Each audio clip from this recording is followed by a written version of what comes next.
Bismillahirrahmanirrahim. Assalamualaikum warahmatullahi wabarakatuh.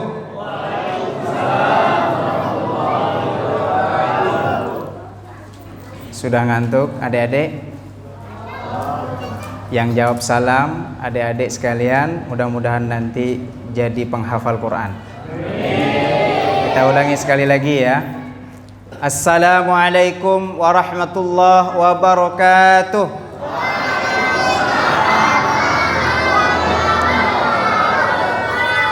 Innal hamdalillah nahmaduhu wa nasta'inuhu wa nastaghfiruh wa na'udzu billahi min shururi anfusina wa min sayyiati a'malina may yahdihillahu fala mudilla lahu wa may yudlilhu fala hadiya lahu. Asyhadu an la ilaha illallah wahdahu la syarika lahu wa asyhadu anna Muhammadan abduhu wa rasuluh wa habibuhu wa khaliluh. Salawatu rabbi wa salamuhu alaihi wa ala alihi wa ashabihi wa man tabi'ahu bi ihsanin ila yaumiddin. Rabbi a'udzu bika min hamazati syayatin wa a'udzu bika rabbi ay yahdurun. Subhanaka la ilma lana illa ma 'allamtana innaka antal alimul hakim. Wala haula wala quwwata illa billahil aliyil azim. Amma ba'du.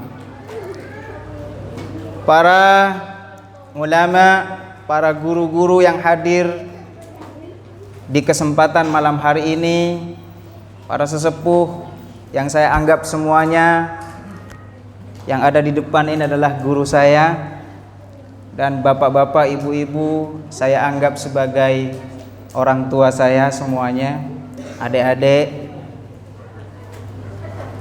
para remaja yang tidak satu persatu kami sebutkan, namun tidak mengurangi rasa hormat kami kepada semua yang hadir di tempat ini.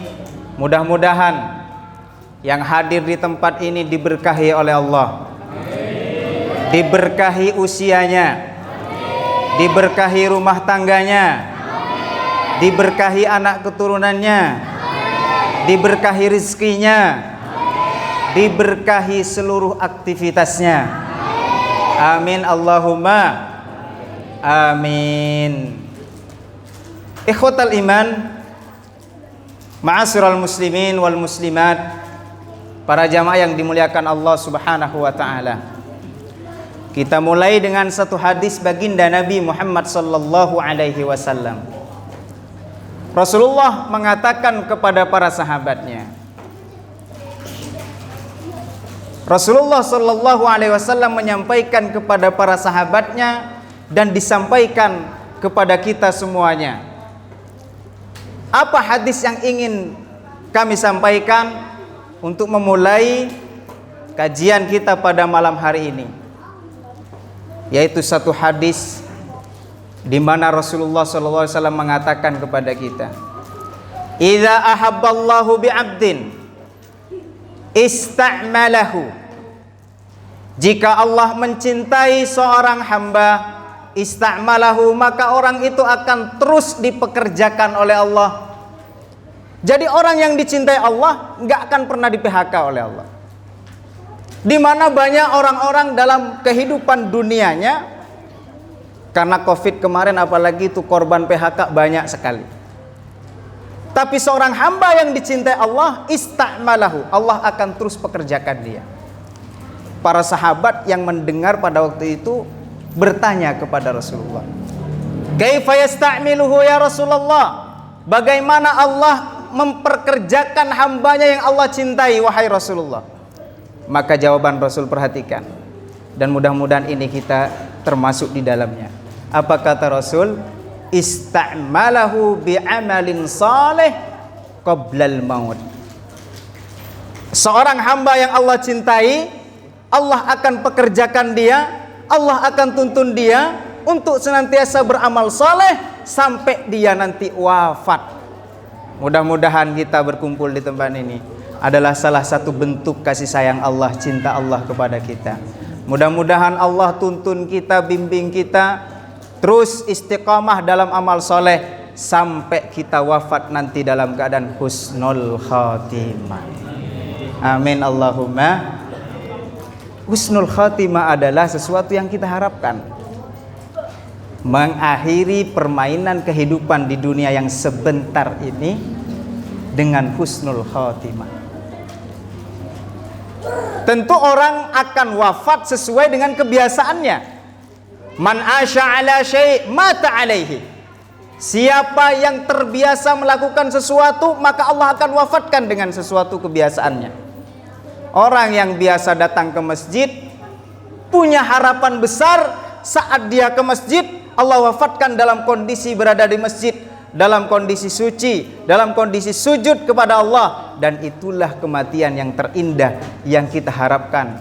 Sehingga ketika kita mengakhiri kehidupan ini dengan husnul khatimah, maka insya Allah itu tanda daripada kasih sayang Allah kepada kita. Mudah-mudahan kita semua yang berkumpul di tempat ini diwafatkan oleh Allah nanti dalam keadaan husnul khatimah. Mudah-mudahan sebagaimana Allah kumpulkan di tempat ini, Allah kumpulkan kelak kita di surganya bersama baginda Rasulullah sallallahu alaihi wasallam. Amin Allahumma. Amin Allahumma. Ibu-ibu, bapak-bapak, para jamaah yang dimuliakan Allah Subhanahu wa taala. Kalau kita berbicara tentang Isra Mi'raj, ada satu ayat yang menjelaskan tentang perjalanan baginda Nabi Muhammad sallallahu alaihi wasallam dalam surat Al-Isra ayat pertama yang sudah dibacakan tadi oleh ketua DKM. A'udzu billahi minasy syaithanir rajim. Subhanalladzi asra bi 'abdihi lailan minal masjidil haram ilal masjidil aqsa alladzi barakna hawlah linuriyahu min ayatina innahu huwas sami'ul basir. Kata Allah, subhanalladzi, maha suci, alladzi, dialah Allah yang memperjalankan asra bi abdihi, memperjalankan hambanya Muhammad, Nabi Muhammad yang dimaksud di dalam ayat ini. Minal masjidil haram, dari masjidil haram ilal masjidil aqsa, sebelum kemudian dinaikkan oleh Allah, dimi'rajkan ke Sidratul Muntaha untuk menemui Allah Subhanahu wa taala. Para jamaah yang dimuliakan Allah, kita di sini tidak membahas tentang perjalanan baginda Nabi Isra Mi'raj. Karena banyak para ulama, para mubaligh sudah menyampaikan tentang sejarah perjalanan baginda Nabi Muhammad sallallahu alaihi wasallam dalam peristiwa Isra Mi'raj. Tapi kita coba akan menghadirkan satu hikmah penting yang disampaikan langsung oleh Allah dalam ayat ini. Dengarkan dengan iman. Allah sebutkan satu petunjuk penting yang harus kita jaga selama kita masih hidup. Allah katakan apa? Subhanalladzi asra bi 'abdihi lailan minal masjid. Kata Allah, maha suci Allah yang telah memperjalankan hambanya dari Masjidil Haram, minal masjid. Jadi titik awal Nabi diberangkatkan oleh Allah dari masjid. Masjidil Haram letaknya di mana? Di Makkatul Mukarramah. Kemudian menuju ke Masjidil Aqsa yang berada di Palestina. Nah ini perhatikan. Fokus adik-adik, fokus adik-adik. Kenapa pertanyaannya? Kenapa Allah memberangkatkan hambanya Rasulullah sallallahu alaihi wasallam dari masjid ke masjid hingga nantinya menghadap Allah ke Sidratul Muntaha? Bisa jadi Allah memberangkatkan Rasul dari tempat tidurnya langsung menuju Allah. Tapi kenapa kemudian Allah perjalankan Nabi minal masjidil haram ilal masjidil aqsa? Ini bukan hanya sekedar ungkapan, tapi Allah ingin mengirimkan pesan penting kepada kita semua. Hati-hati. Allah ingin mengirimkan pesan penting kepada kita semuanya. Hambaku Muhammad, dialah orang yang paling mulia, kata Allah. Saking mulianya, dalam ayat ini Allah tidak mengatakan nama Muhammad, tapi abdun. Titel tertinggi pada seorang hamba ketika Allah mengatakan abdun, ini hambaku. Kalau kita, Pak, dikasih titel sama manusia, hei, kamu tuh pembantuku, itu ucapan menghinakan apa memuliakan? Menghinakan. Tetapi jika Allah mengatakan kepada hambanya abdun, abdi, itu sebuah kemuliaan atau kehinaan? Kemuliaan. Dan itu titel tertinggi. Disampaikan langsung oleh Allah, abdi, abdun. Kalau kita ini termasuk abdun, hamba Allah apa tidak? Hamba Allah apa tidak kita? Dari mana kita tahu? Apakah Allah pernah katakan kita hambanya? Tidak pernah. Namun kita mendeklar bahwa kita hamba Allah. Betul apa tidak? Padahal belum tentu Allah akui kita sebagai seorang hamba. Maka Allah ingin katakan kepada kita, kalau Anda yang masih hidup saat ini ingin sungguh-sungguh menjadi hamba Allah, lihat nih hambaku yang paling aku muliakan, manusia paling mulia, paling aku cintai, orangnya belum aku ciptakan, namanya sudah digandengkan oleh Allah di pintu surga. La ilaha illallah.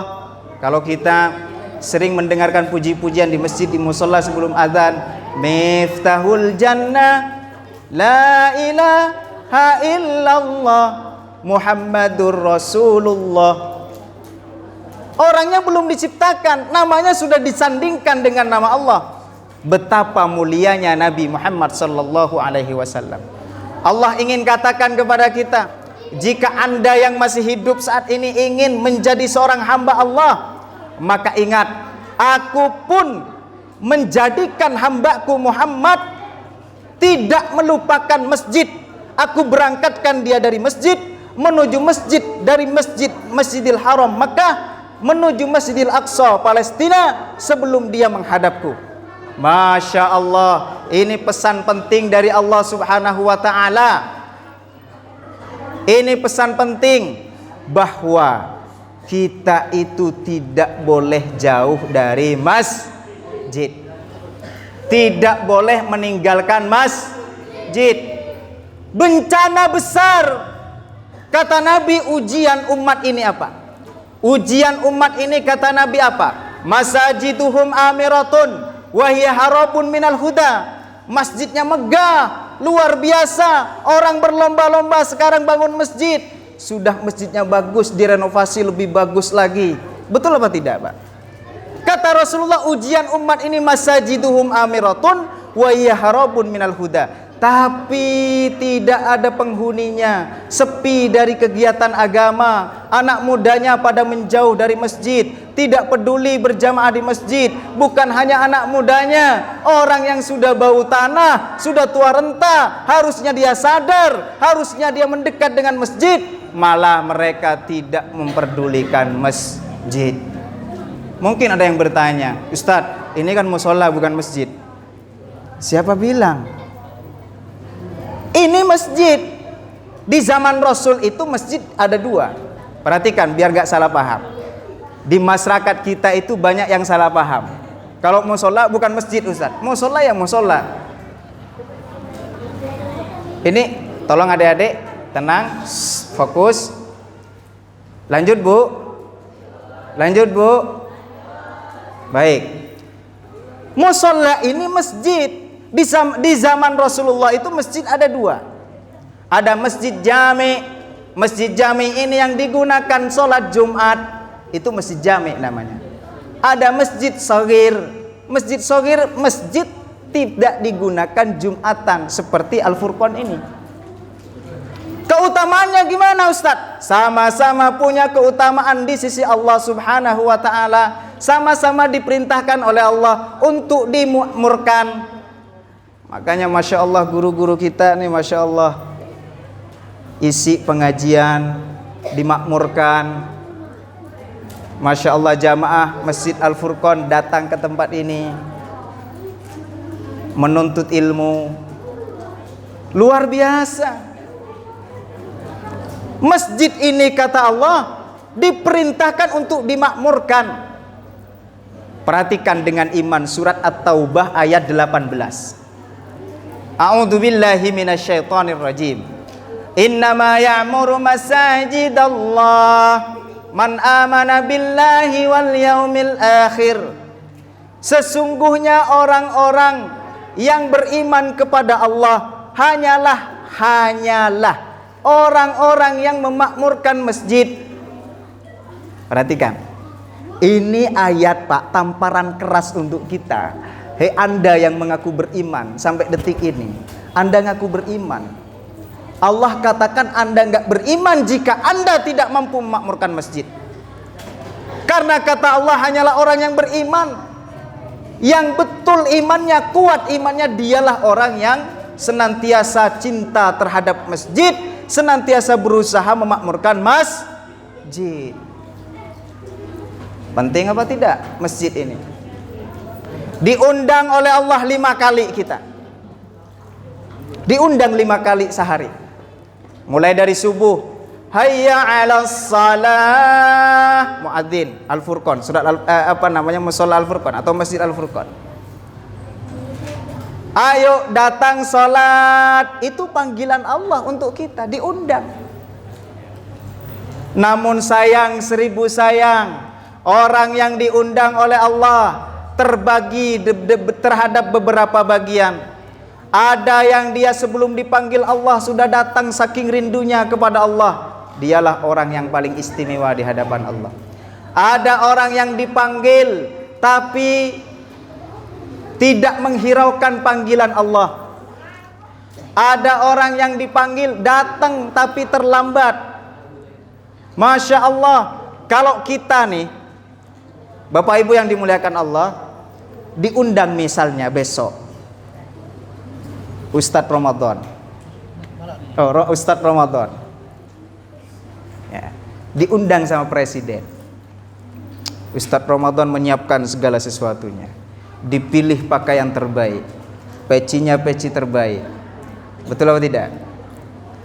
Sarungnya sarung terbaik, sepatunya sepatu terbaik, untuk menghadiri istana kepresidenan. Ibu-ibu juga begitu, diundang oleh presiden besok, diundang oleh presiden, dipilih baju yang paling bagus, kerudungnya paling bagus. Masya Allah, make upnya itu 1 senti, putih glowing, mukanya dilihat tangannya hitam. Ini analogi sederhana. Dipilih pakaian terbaik untuk menghadiri undangan presiden ke istana presiden. Itu penguasa dunia dan hanya penguasa Indonesia. Ini Allah yang undang kita ke istananya. Ini masjid istana Allah. Masjid adalah tempat yang paling Allah muliakan di muka bumi. Kita diundang oleh Allah 5 kali sehari. Diundang oleh Allah.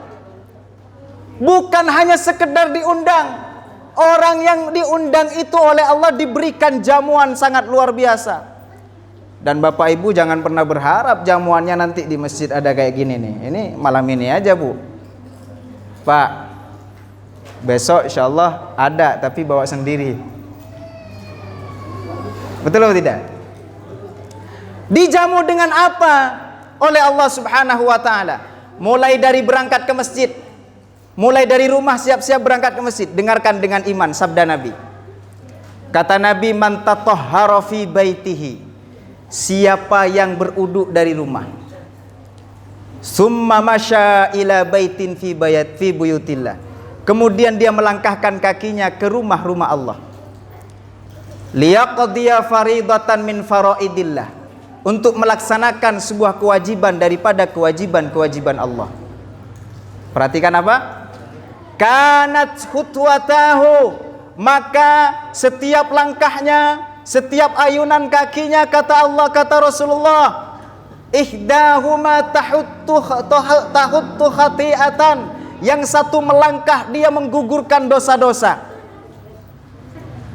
wal ukhra tarfa'u darajatan, satunya melangkah mengangkat derajat kita.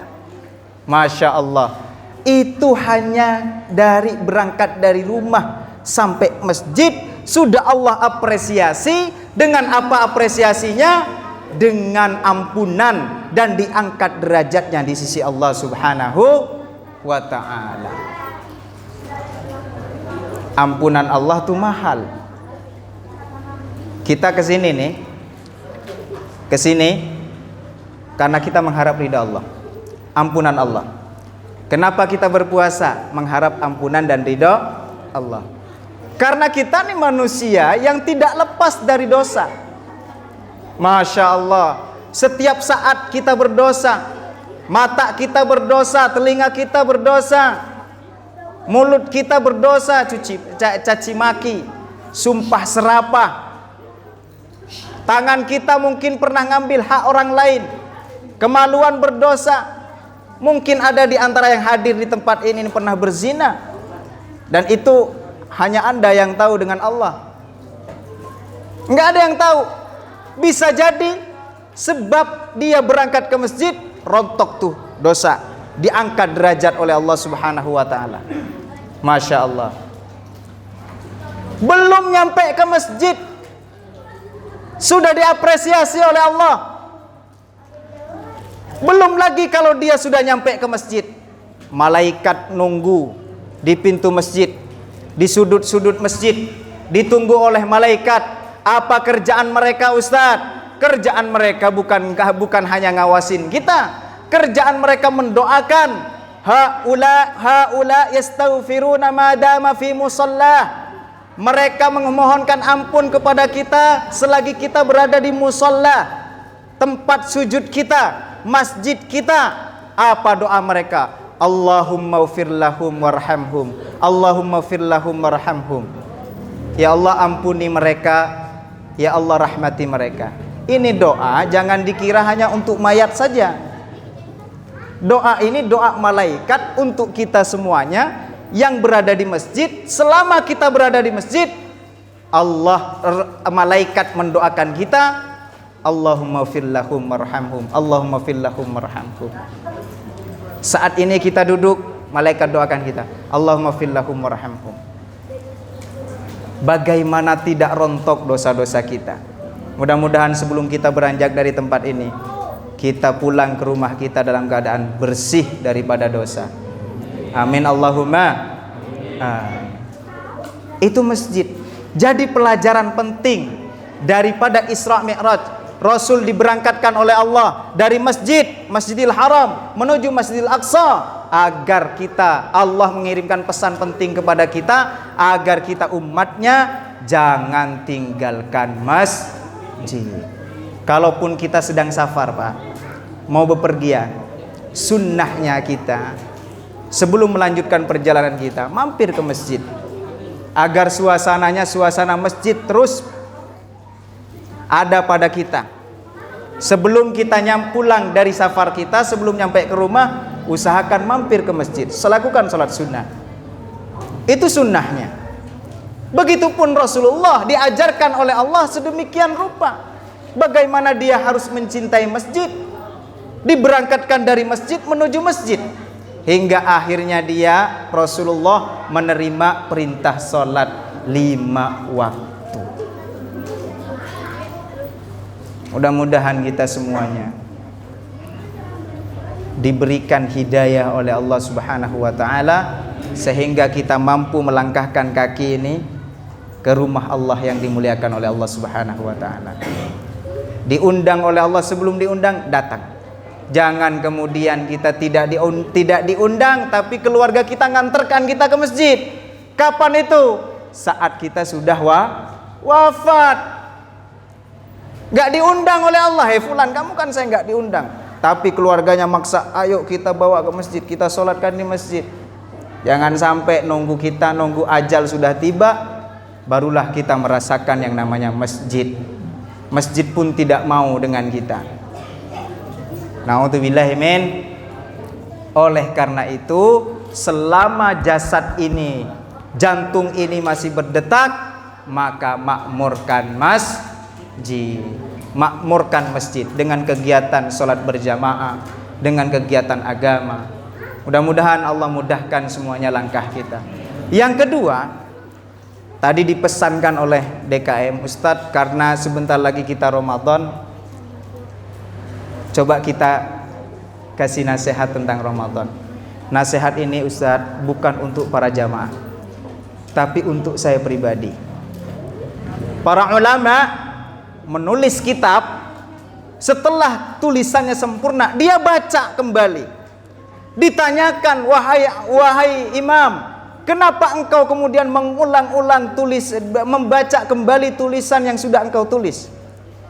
Jawabannya Pak mengejutkan. Ternyata bukan hanya sekedar mengulang apa yang sudah dia tulis, tetapi jawaban para ulama yang menulis kitab itu, mereka menjawab agar pesan yang ada dalam kitab ini nyampe ke diriku sendiri.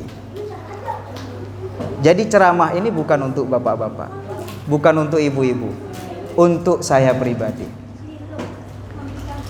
Bagaimana Rasulullah Sallallahu Alaihi Wasallam menyiapkan diri sebelum masuk Ramadan? Ramadan ini adalah bulan yang tidak pernah disia-siakan oleh Allah, tidak pernah disia-siakan oleh para ulama, tidak pernah disia-siakan oleh Rasulullah. Mana buktinya Ustadz? Buktinya Allah tidak menyia-nyiakan Ramadan ini. Allah paling banyak mengampuni hambanya di bulan Ramadan. Bahkan Ramadan disebut dengan Syahrul Maghfirah, bulan ampunan. Itu salah satu bukti kalau Allah tidak menyia-nyiakan Ramadan. Para ulama pun demikian, tidak pernah menyia-nyiakan Ramadan. Buktinya apa? 6 bulan sebelum masuk Ramadan, mereka berdoa kepada Allah, Ya Rabb, Allahumma ballighna Ramadan fi sihhatin wa afiyah wa inna fihi ala siyam wal qiyam wa tilawatil Quran. Itu doa ulama 6 bulan sebelum masuk Ramadan. Setiap saat mereka berdoa, Ya Rabb, Ya Rabb, duhai Allah, mohon ya Allah, masukkan, mohon ya Allah, sampaikan umur hamba ke Ramadan ya Allah, umur hamba ya Allah. Wa inna fihi ala siyam wal qiyam, bantu hamba, berikan kekuatan menjalani Ramadan dengan puasa, dengan qiyamul lail, dengan tilawatil Quran. Kita Pak baru sadar bahwa Ramadan dekat karena TV mulai mengiklankan produk Ramadan. Ada sirup marjan, ada kongguan. Nah, baru kita sadar, oh sebentar lagi Ramadan nih. Ulama-ulama terdahulu 6 bulan sebelum masuk Ramadan, hidungnya itu ciumannya tajam. Bagaimana mereka itu mencium bau Ramadan sejak 6 bulan yang lalu. Mereka berdoa kepada Allah, Ya Rabb, sampaikan hamba ke Ramadan, sampaikan ke Ramadan. Para jamaah yang dimuliakan Allah, tidak semua kita nih, belum tentu semua kita nyampe bertemu dengan Ramadan yang akan datang. Tahun yang lalu, orang terdekat dengan kami, mertua, 4 hari sebelum Ramadan dipanggil oleh Allah dalam kondisi sehat wal afiyah. Bahkan 1 pekan sebelum wafat, ke Depok dulu nengokin cucu-cucunya. Beliau berkata, saya kangen cucu-cucu. 3 hari di Depok, pulang lagi. 4 hari sebelum Ramadan, beliau sholat maghrib di masjid. Kebiasaan beliau, kalau sholat maghrib di masjid nunggu isya, kalau sholat subuh di masjid nunggu syuruk. Kebiasaannya. Habis sholat isya, Rumah kami di Jawa Tengah, persis di depan jalan provinsi penghubung antara Jogja, Jakarta, jalur selatan, Banyumas. Beliau pergi ke masjid, habis sholat isya, pulang dari masjid, nyebrang, ketabrak, meninggal di tempat. 4 hari sebelum puasa tahun kemarin. Apa Pak? Setelah saya lihat agendanya, catatannya sudah tercatat rapi.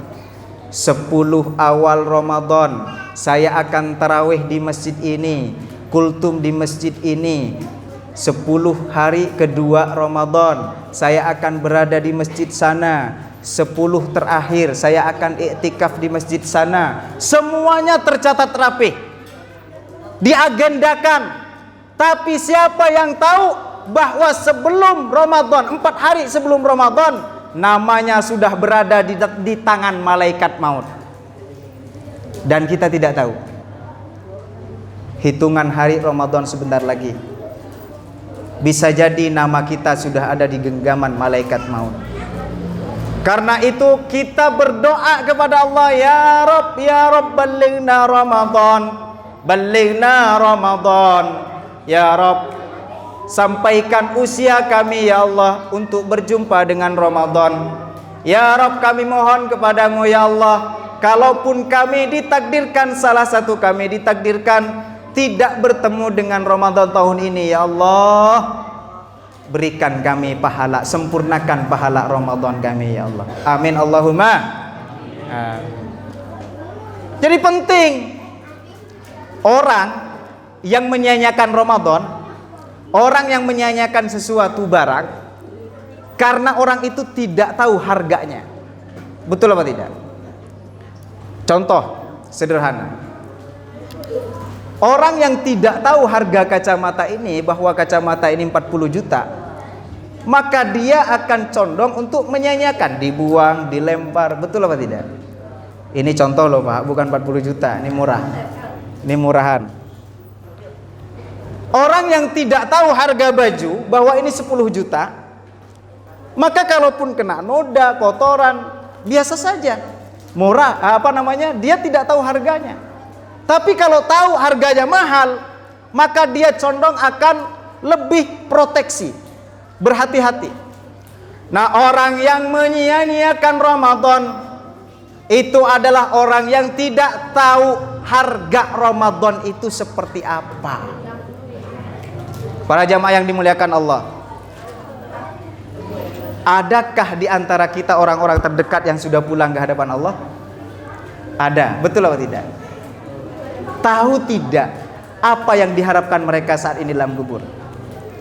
Yang diharapkan mereka saat ini dalam kubur, yang sudah wafat, orang tua kita yang sudah wafat, mungkin ada orang terdekat dengan kita sudah wafat, sekarang sudah masuk dalam kubur. Yang mereka harapkan, ya Rabb, kalau boleh ya Allah, bangkitkan hamba khusus Ramadan ini ya Allah. Masya Allah, jangan sampai kita menyesal nanti setelah masuk dalam kubur. Nyesel, kenapa aku main-main dulu saat Ramadan tiba.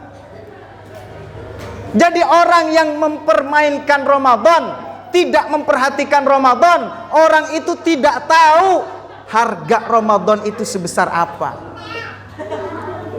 Karena itu ulama membagi orang-orang ini, ketika kita masuk ke dalam lingkaran Ramadan, dibagi oleh ulama bahwa manusia dibagi dengan beberapa bagian. Ketika manusia itu bertemu dengan Ramadan, maka manusia itu dibagi beberapa bagian. Satu, ada orang yang ketika datang bulan Ramadan biasa saja. Ramadan datang biasa. Sudah 10 awal lewat, masuk ke 10 kedua biasa. 10 terakhir sudah tiba, biasa. Nah, ini musibah nih. Orang yang tidak memperdulikan Ramadan datang, orang ini musibah besar. Kenapa? Ramadan itu dihadirkan oleh Allah agar kita itu menjadi penduduk surganya Allah. Ramadan dihadirkan agar dosa kita diampuni oleh Allah. Maka karena harga Ramadan ini teramat mahal, maka butuh kita persiapkan. Jadi orang yang pertama nih masuk Ramadan tapi dia cuek. Itu bagian pertama. Mudah-mudahan kita tidak termasuk di dalamnya. Amin Allahumma. Yang kedua, ada seseorang yang ketika masuk Ramadan, Masya Allah, dia senang dengan hadirnya Ramadan, senang melakukan ketaatan, tapi hanya hanya bertahan 1 pekan saja. Senang tarawih, Masya Allah, bertahan 1 pekan. 10 awal Ramadan masih semangat, 10 kedua turun, sampai nanti Ramadan habis turun. Karena itu fenomena di negeri kita ini sering kita temukan tuh. Di awal Ramadan, Mushola Al-Furqon ini penuh sampai sana tuh, sampai jalan. Bertahan 1 pekan, Pak. Habis itu makin maju, safnya makin maju. Itu fenomena yang ada. Bagian yang ketiga, orang bertemu dengan Ramadan, dia senang dengan datangnya Ramadan. Alhamdulillah, saya masih bisa hidup di Ramadan. Ditingkatkan semangat ibadahnya kepada Allah. 1 pekan masih bertahan, 2 pekan masih bertahan. Pekan ketiga turun, nanti naik lagi di 10 terakhir, di hari-hari ganjil. Naik lagi di hari-hari ganjil.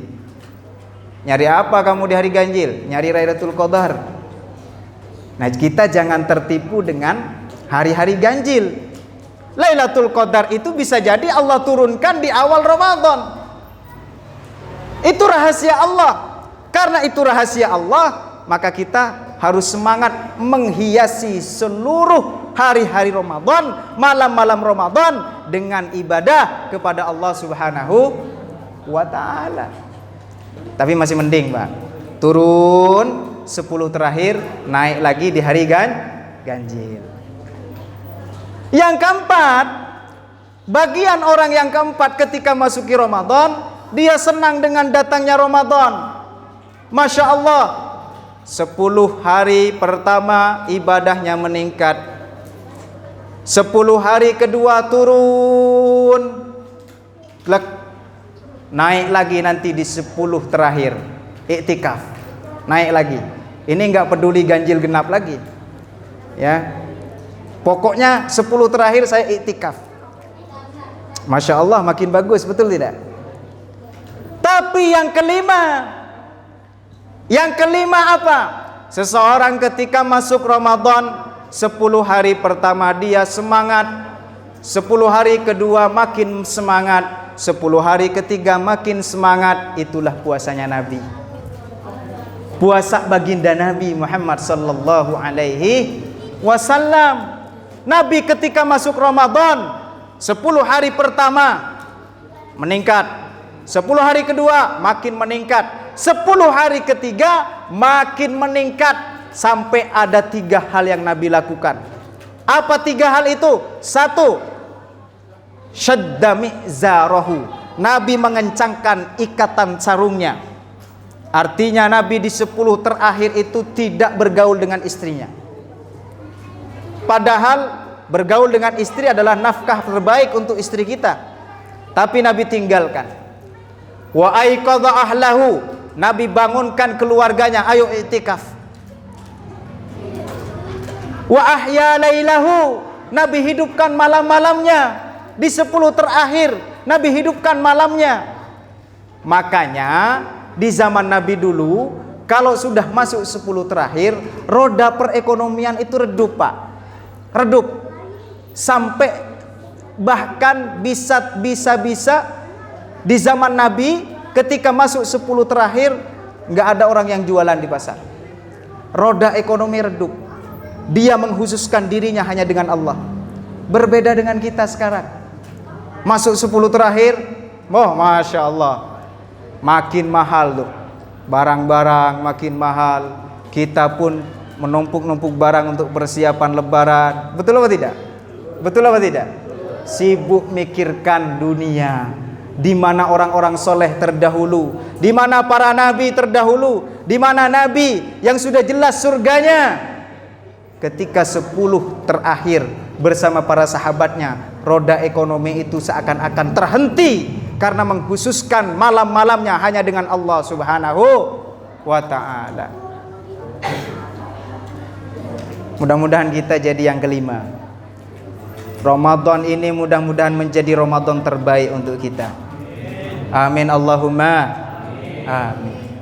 Itulah sikap seseorang menghadapi Ramadan. Oleh karena itu Nabi sebelum masuk Ramadan melakukan persiapan-persiapan. Salah satu contohnya di bulan Sya'ban. Sekarang bulan apa, Pak? Tanggal berapa? Berapa? Tanggal 11. Sudah lewat, Pak. Sudah lewat. Hari Ahad minggu kemarin tanggal 13. Hari Senin tanggal 14.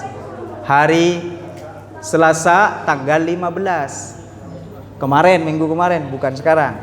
Berarti sekarang sekitar tanggal 18 atau 19 ya.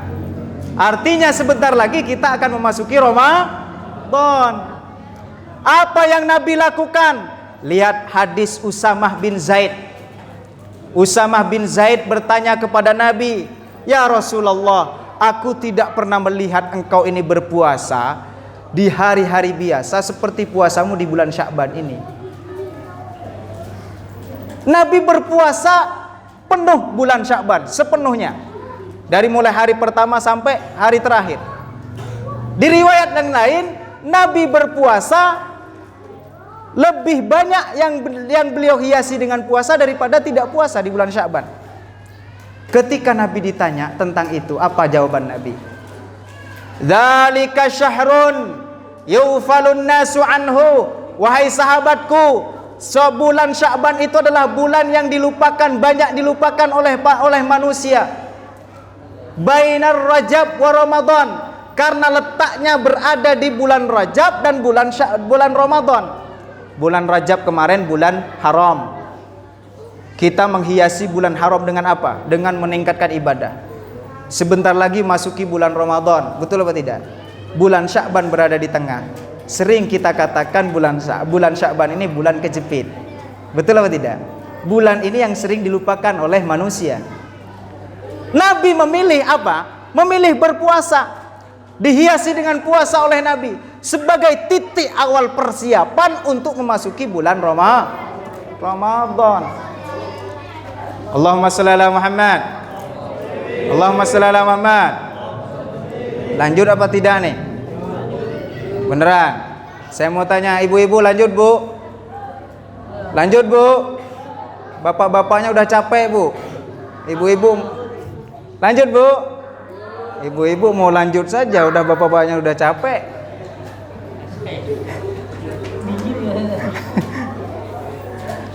Sedikit lagi. Nyampe mana tadi Ustaz? Sya'ban. Nabi berpuasa di bulan Sya'ban sepenuhnya sebagai titik awal persiapan memasuki bulan Ramadan. Itu Nabi. Karena itu kita beberapa hari ke depan ini sebisa mungkin kita berpuasa. Ya, puasa. Tidak harus Senin Kamis. Besok boleh enggak Ustadz puasa? Hari Ahad boleh, niatkan puasa bulan Sya'ban. Pahalanya besar. Selain itu alasan Nabi apa? Alasan Nabi bulan Sya'ban ini adalah dzalika syahrun yurfa'ul a'mal ila rabbil alamin. Bulan Sya'ban itu adalah bulan di mana amal kita diangkat, dilaporkan kepada Allah Subhanahu wa ta'ala. Wa ana uhibbu ayyurfa amali wa ana shaim. Dan aku sangat menyukai ketika amalku dihaturkan kepada Allah sedang aku lagi berpuasa.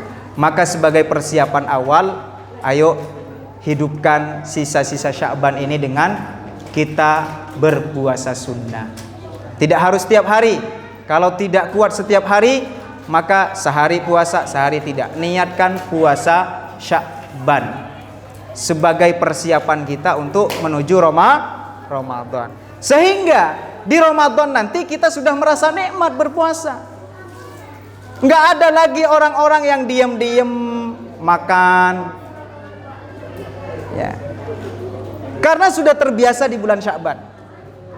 Ma'asyiral muslimin wal muslimat rahimakumullah. Ada hal penting agar Ramadan kita tidak sia-sia.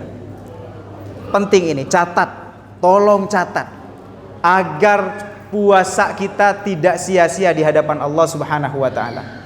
Kita masuki Ramadan kita tidak sia-sia. 4 hal ini harus kita jaga. Apa yang pertama? Jangan pernah kita mendolimi siapapun.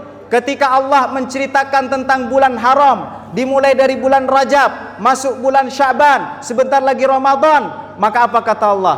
Fala tadzlimu fihinna anfusakum. Jangan kalian mendolimi diri kalian di bulan-bulan yang dimuliakan. Bayangkan, mendolimi diri sendiri pun tidak boleh, apalagi mendolimi orang lain. Apa itu dolim, Ustaz? Dolim itu wad'u syai' fi ghairi mahallihi, meletakkan sesuatu bukan pada tempatnya. Maksudnya apa? Semua yang ada dalam tubuh kita ini semua pemberian Allah, betul apa tidak? Mata kita ini pemberian Allah. Untuk apa Allah memberikan mata? Agar kita melihat yang baik-baik. Sehingga jika ada di antara kita menggunakan mata ini terhadap sesuatu yang tidak baik, berarti kita mendolimi diri kita. Kenapa? Karena menggunakan mata di luar fungsi yang diinginkan oleh Allah Subhanahu wa ta'ala. Usia kita ini adalah pemberian Allah, betul apa tidak? Sekian puluh tahun Allah berikan, ini usia, pemberian Allah.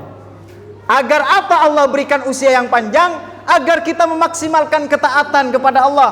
Sehingga jika ada orang yang tidak taat kepada Allah, diberikan berpuluh-puluh tahun, tapi dia bermaksiat, tapi dia tidak berpuasa, tapi dia tidak menghiraukan Ramadan tiba, berarti dia sudah menggunakan sesuatu bukan pada tempatnya, dan itu zalim.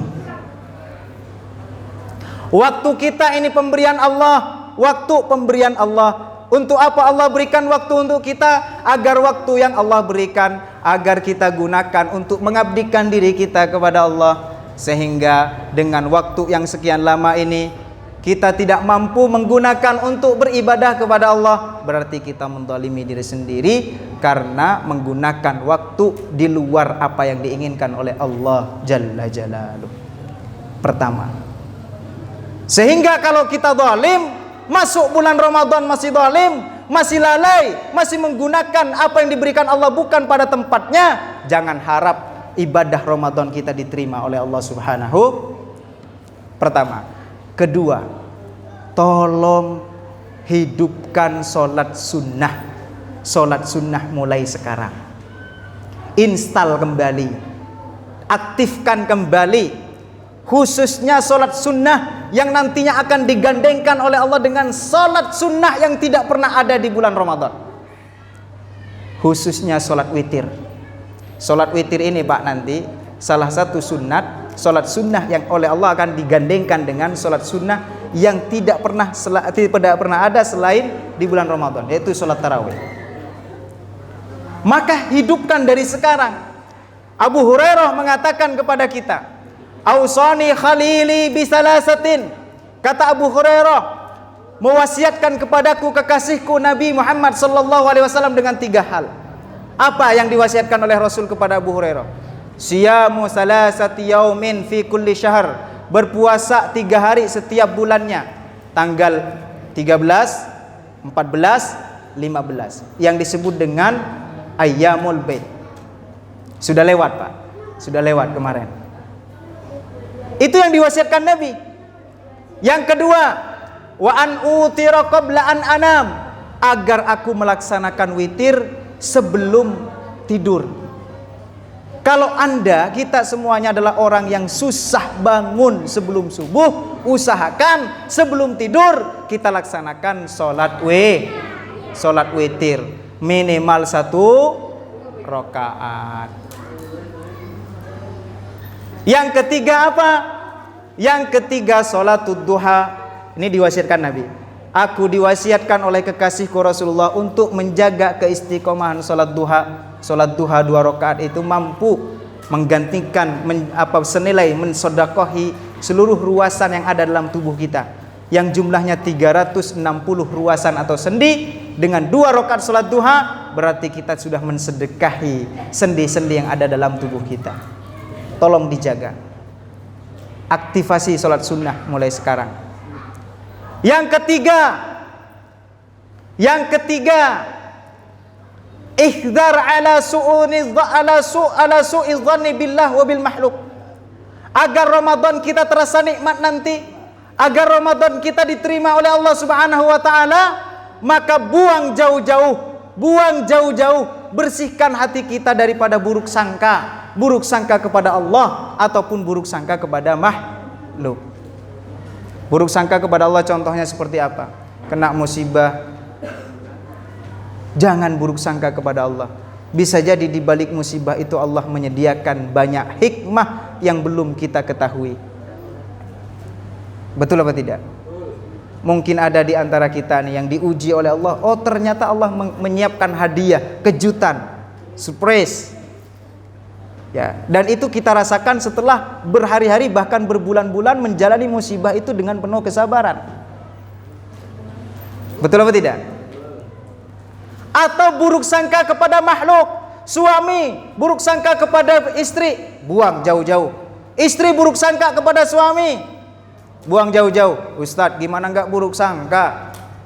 Katanya mau rapat, ternyata merapat. Gimana enggak buruk sangka Ustadz? Katanya mau kerja sampai jam 5, ternyata sampai jam 5 pagi. Usahakan bersihkan hati kita daripada buruk sangka. Buruk sangka kepada siapapun. Bagaimana kita bisa merasakan nikmatnya Ramadan kalau kita masih buruk sangka kepada saudara kita? Yang terakhir, tolong jaga agar Ramadan kita diterima oleh Allah Jalla Jalaluh. Apa kata Nabi? Apa yang harus kita bersihkan dari hati kita? Maka ikhrajil ghurama min qalbika. Segera hapus rasa benci, dari rasa dendam dari hatimu kepada saudara-saudaramu. Maka kalau sampai detik ini kita punya rasa dendam, rasa benci kepada saudara kita, bersihkan hati kita. Bersihkan. Ada sebuah hadis, Pak. Ini tolong dicatat. Kata baginda Nabi Muhammad sallallahu alaihi wasallam, pintu surga setiap hari Senin dan Kamis dibuka oleh Allah. Dan Allah memberikan ampunan kepada hamba-hambanya kecuali 2 orang ini yang tidak diampuni. Termasuk di bulan Sya'ban ini. Siapakah 2 orang yang tidak diampuni Allah? Yang pertama asyirku billah, pelaku syirik kepada Allah. Jangan harap diampuni oleh Allah. Yang kedua adalah rajulun bainahu wa baina akhihi syahna. Seseorang yang ada dalam hatinya di antara dia dengan saudaranya rasa kebencian, rasa dendam, rasa rasa benci.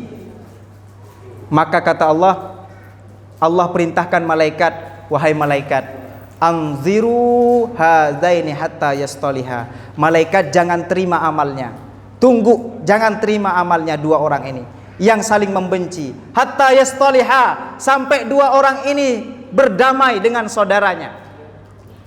Bapak Ibu yang dimuliakan Allah, bisa jadi ibadah Ramadan kita tahun lalu belum diampuni, belum diterima oleh Allah sebab kita tidak mau berdamai dengan saudara kita. Na'udzubillahi min dzalik.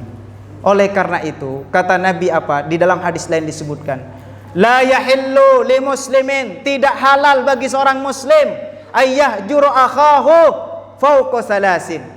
Tidak halal, haram artinya bagi seorang muslim yang memusuhi saudaranya di atas 3 hari. Yaltaqiyani, bisa jadi saling ketemu keduanya, bisa jadi satu jamaah sholat satu masjid, bisa jadi satu RT, bisa jadi satu RW, tapi kalau tidak saling tegur, saling bermusuhan, maka kata Allah, anziru hadaini hatta yastaliha. Malaikat jangan terima dulu apapun amal apapun yang dikerjakan, sedekah, salat, haji, puasa, baca Quran, anziru, jangan diterima dulu, hatta hadaini hatta yastaliha, sampai mereka berdamai. Maka jadilah, kata Nabi, seorang yang terbaik. Apa kata Nabi? Yang terbaik, wa khairuhuma ayyabda'a bisalam. Jadilah orang terbaik di antara keduanya, yang mana yang memuliakan perdamaian.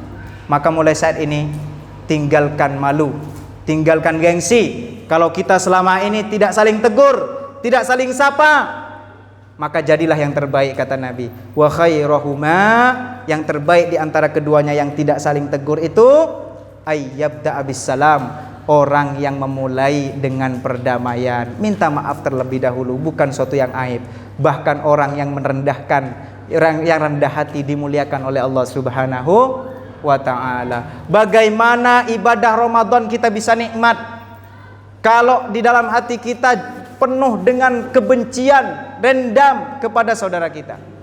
Masuk satu masjid, ya, bertemu di masjid, ketemu dia lagi, aduh hatinya hancur.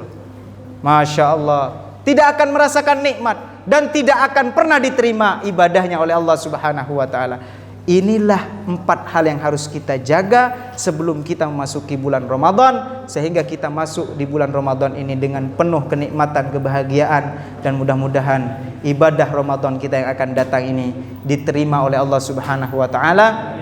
Mudah-mudahan ibadah Ramadan yang akan datang ini mampu mengantarkan kita untuk menjadi penduduk surganya Allah Jalla Jalaluh. Itu saja yang dapat kami hadirkan pada kesempatan malam hari ini. Mohon maaf atas segala kekurangan. Terima kasih atas segala perhatian. Hadanallahu wa iyyakum ajmain. Wassalamualaikum warahmatullahi wabarakatuh. Oh, ya.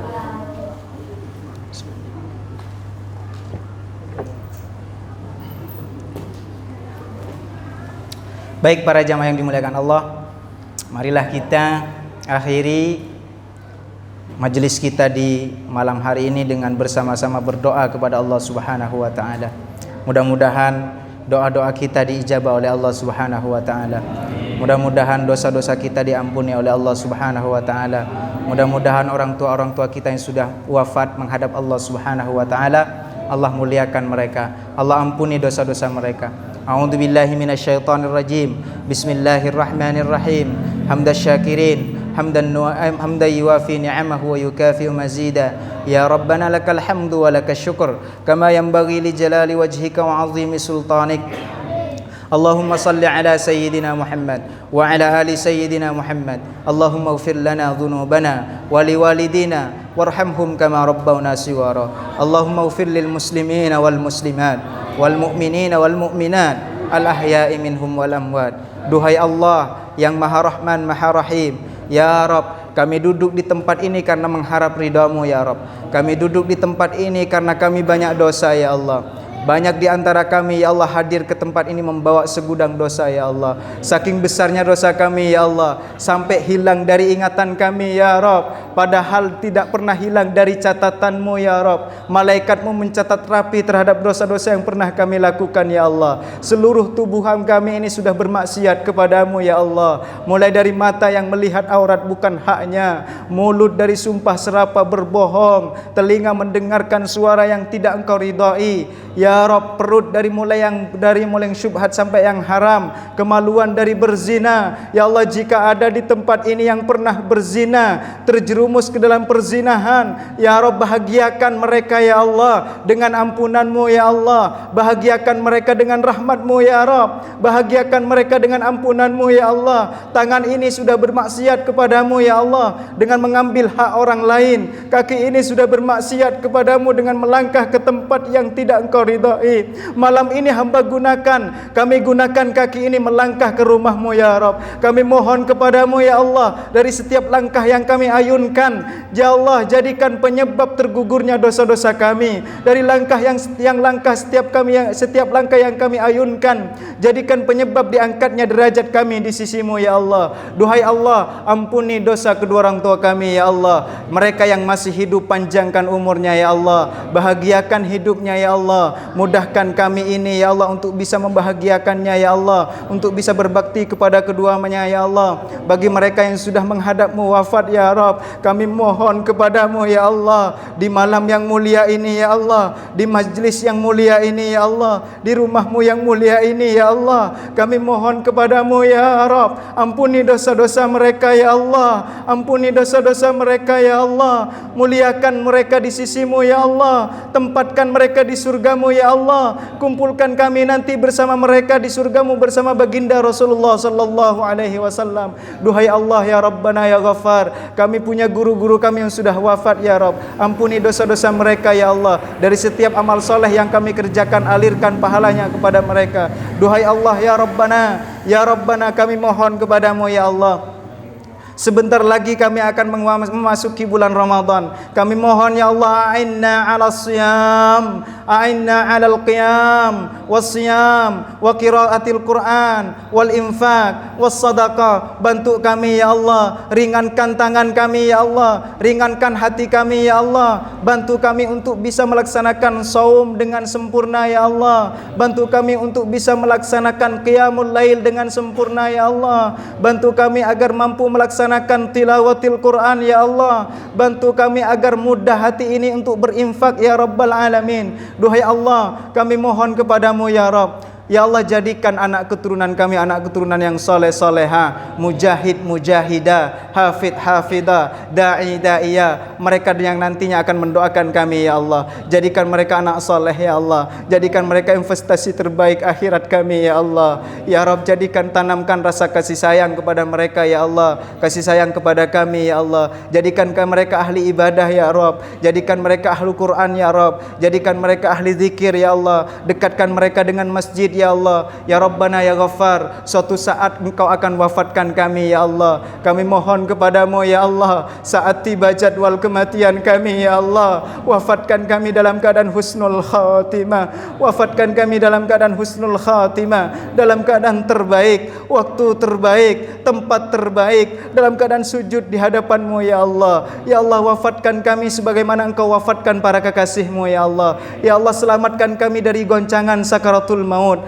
Ya Allah, selamatkan, ringankan kami menghadapi sakaratul maut. Ya Allah, mudahkan lisan kami yang penuh dengan dosa ini ya Allah. Mudahkan lisan kami yang penuh dengan dosa ini ya Allah. Dalam di detik-detik sakaratul maut kami, mudahkan lisan kami untuk mengucapkan kalimat yang paling Engkau cintai ya Allah. La ilaha illallah Muhammadur Rasulullah. La ilaha illallah Muhammadur Rasulullah. Jadikan kalimat ini adalah kalimat penutup usia kami ya Rabb. Ya Rabb, jadikan kalimat ini kalimat yang biasa kami ucapkan ya Allah, agar mampu lisan ini mengucapkan di akhir hayat kami ya Rabb. Rabbana zalamna anfusana wa illam taghfir lana wa tarhamna lanakunanna minal khasirin. Kami mohon kepadamu ya Allah, sampaikan usia kami berjumpa dengan Ramadan, sampaikan usia kami berjumpa dengan bulan Ramadan. Ya Rabbana atina fid dunya hasanah wa fil akhirati hasanah wa qina adzaban nar. Subhana rabbika rabbil izzati amma yasifun wa salamun alal mursalin walhamdulillahi rabbil alamin. Assalamualaikum warahmatullahi wabarakatuh.